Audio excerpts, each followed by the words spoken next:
Trixie's first appearance in Ghostbusters sparked much attention since the start of the fandom, and has grown through many different kinds of fan material, from art to fiction to animation and music, and strangely enough, she represented a major icon for Equestria Daily. I don't know what it is with Sathista's obsession with this character, because she's come all over the website frequently from the very start. Regardless, however, for how I feel about Trixie, I can understand the appeal of this character. She makes you hate her with a passion, as her intentions are a vulgar display of pride and egotism, to such high levels that not even Rainbow Dash would dare to take upon. And in short, she enjoys being who she is. That's really one of the big things that sparks an interest for a villain or an anti-hero, depending on how you picture the character. That's why even I, myself, enjoyed the despicableness of Trixie. Just not that much.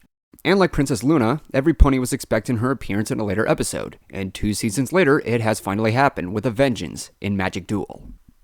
Upon returning to Ponyville, Trixie harasses Twilight's friends and a few of the other citizens with the addition of removing Pinkie's mouth, all until Twilight agrees to a duel.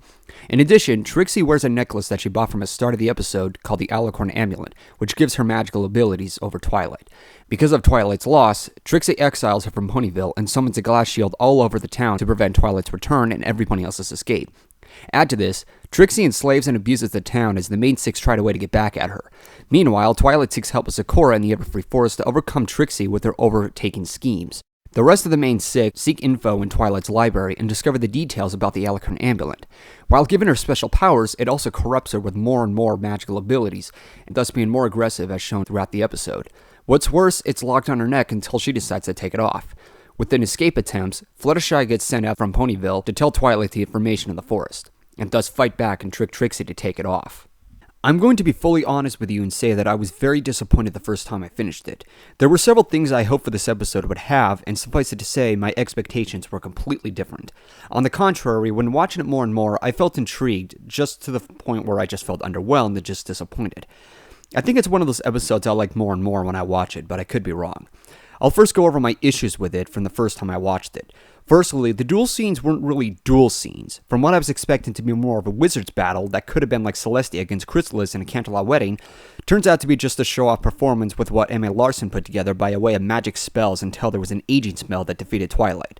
Especially since such build-up is involved, a rainy intro to a village, a ruthless appearance, and a serious overtone during her arrival and the dark tone of the episode, all just watered down to child's play. For a character like Trixie to finally return with such hatred towards Twilight, something's gotta give. Apparently I'm not bothered by it now than I was before, but I was hoping for something better than what was seen. My second issue was misusing Fluttershy for the humor in this episode. A good chunk of her was heavily teased, and while it did get a good laugh, the over-the-top panic attack she had just felt way off. Oh dear, Rarity's dangerous mission outfit is ruined. Guess we better go back. Okay, you're right. I need to be brave and find Twilight. Oh, you found her? She's in the Everfree Forest? Oh, this is me being brave. I want to be brave at home, locked in my closet with my teddy bear. See, earlier in the series, Fluttershy was overcoming that obstacle. Episodes like Hurricane Fluttershy were a prime example to her strugglings to gain self-confidence. And also, I should add, she was capable of standing up to herself, especially towards a cockatrice and a dragon for her friends. But here, she's not only rooted back to square one, but she was also made as just a coward. Naturally, when it comes to episodes written by M.A. Larson, he always intends to mix a good chunk of humor, but at the same time, he can really misuse it.